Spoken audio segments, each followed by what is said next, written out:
What kind of clicked in your psychology to go down that route?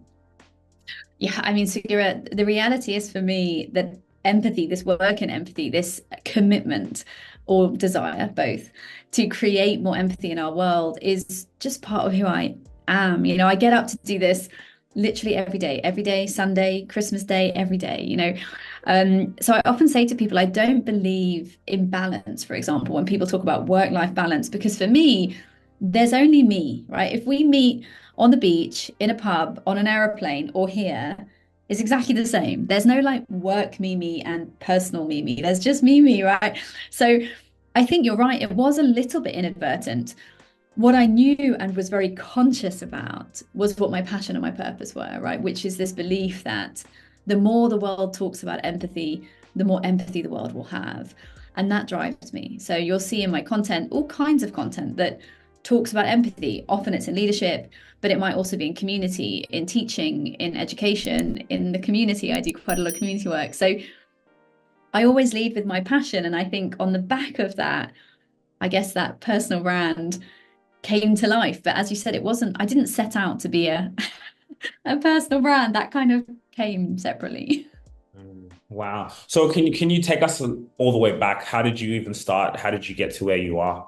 Yeah, sure. So, in I had a corporate career in advertising in branding, for my entire career from a corporate point of view. That led me to Asia nearly 20 years ago. So I spent nearly 20 years, my whole career really, in Asia Pacific and Africa. So I've lived in many countries: Singapore, Hong Kong, Cape Town, Johannesburg, Dubai, Colombo, Malaysia, all over the place, right? So I've had a very global journey, but always on the sort of east side of the world.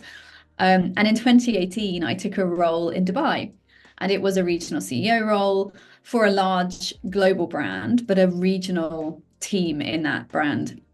Um, and the honest truth, Kira, was that when I got to that job, it wasn't quite what they had told me it would be. And this business was significantly underperforming.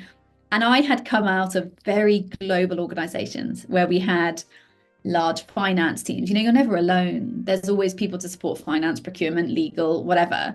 So you're wondering the value in being a podcast guest. Think about it. You want to build your personal brand. Is it important as ever? And coming on this show allows you to do just that. You're able to leverage our audience, but not only that, you're able to leverage the content from this podcast as you clock up the hours someone spends with you. The longer time someone spends listening to your story, your solutions in the marketplace allows you to do something special. It allows you to build a community and build a brand. You can leverage the community here, but you can also leverage the content from this show to be able to use where? On LinkedIn. LinkedIn is where you're going to shine. LinkedIn is where you're going to generate leads. So whoever you are, you want to come and tell your story. You want to be able to come in and be a guest that allows you to build your brand. Link in the description, we'll get in touch. So join our waiting list to feature on the Rubasha Family Podcast. And suddenly I was thrown into this environment where I had to lead what was basically an independent small business. I became an entrepreneur, but it wasn't like a choice, right? It just became that. And honestly, I was very overwhelmed. I didn't have then the skill sets that I needed to be that type of CEO, which was a very entrepreneurial, lone wolf kind of role. And in that journey, I met with a business coach, and I was asking her, can you help me work out how to do business in the Middle East? This is a different world. And Dubai has come a long way in 6 years, 7 years. So it was quite a different city then in 2018. And she asked me a question that changed my life. So she asked me about my leadership, and I was talking about intuition, being an intuitive leader. And she stopped me and she said to me, Mimi, is it intuition or is it empathy? And at the time, I said, no, no, no, it's not empathy. What's empathy got to do with business? But fundamentally, Sagira, that question changed my life. I left that lunch. I discovered something called the empathy deficit, which is the lack of connectivity in our world. It was actually coined by Barack Obama in 2006.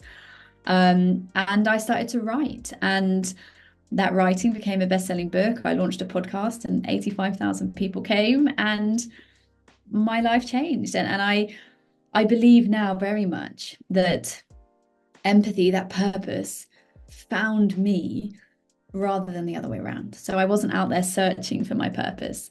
I think it became me, and it's now been 5 years. Wow. If you really enjoyed this video, make sure to click here, and I'm sure you're going to love that one.